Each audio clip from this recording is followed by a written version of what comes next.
അങ്ങനെ നമ്മുടെ ഉണ്ണിക്കുട്ടൻ ആദ്യമായിട്ട് PSC എക്സാം എഴുതാൻ വേണ്ടി പോവാട്ടോ. ഞങ്ങളും കൂടെ പോയേ. ഞാൻ കൈ കിട്ടിയതെല്ലാം കൂടെ വാരി പിടിച്ച് പോവാട്ടോ. ഒരുങ്ങിയിട്ടൊന്നുമില്ലേ, ചെരുപ്പൊക്കെ എടുത്ത് കയ്യിൽ പിടിച്ചു കേട്ടോ.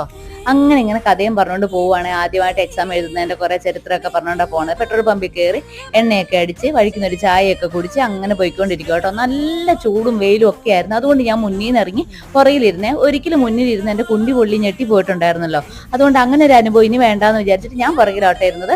അങ്ങനെ പോണ വഴിക്ക് നല്ല ബ്ലോക്ക് ആയിരുന്നേ. ബ്ലോക്ക് എന്ന് പറഞ്ഞാൽ 8ന്റെ ബ്ലോക്കാട്ടോ. അങ്ങനെ പോണ വഴിക്ക് ഒരു കുരങ്ങൻകുട്ടനെ കണ്ടേ. അവനോട് കുറച്ച് കുശലൊക്കെ പറഞ്ഞ് അവൻ തിരിച്ച് എന്തൊക്കെയോ പ്രതികരിക്കുന്നൊക്കെ ഉണ്ടായിരുന്നേ. അങ്ങനെ കുശലൊക്കെ പറഞ്ഞ് ബ്ലോക്കൊക്കെ ഒഴിവാക്കി നമ്മളിങ്ങനെ പോയിട്ടോ. അങ്ങനെ പോയി നമ്മൾ നമ്മുടെ കൂട്ടുകാരുടെ അടുത്തെത്തിയേ. അവിടെ എത്തിക്കഴിഞ്ഞപ്പോൾ അവർ നമുക്ക് ചായയും കടിയും ഒക്കെ വാങ്ങി തന്നു. കുറെ നേരം അവരോട് വർത്താനൊക്കെ പറഞ്ഞു കുറെ കാര്യങ്ങളൊക്കെ പറഞ്ഞിരുന്നിട്ട് ഇവർ രണ്ടുപേരും കൂടെ എക്സാം എഴുതാനായിട്ട് പോയിട്ടോ. ഞാൻ അവരുടെ അടുത്ത് നിൽക്കുകയും ചെയ്തേ. അങ്ങനെ എക്സാം ഒക്കെ എഴുതി തിരിച്ചു വന്നിട്ട് പൊട്ടിപ്പോകുമെന്നും പറഞ്ഞുകൊണ്ടുള്ള ചിരിയാട്ടോ ഈ കാണുന്നത്. 0 കിട്ടുള്ളൂ എന്ന് പറഞ്ഞുകൊണ്ടുള്ള അപാര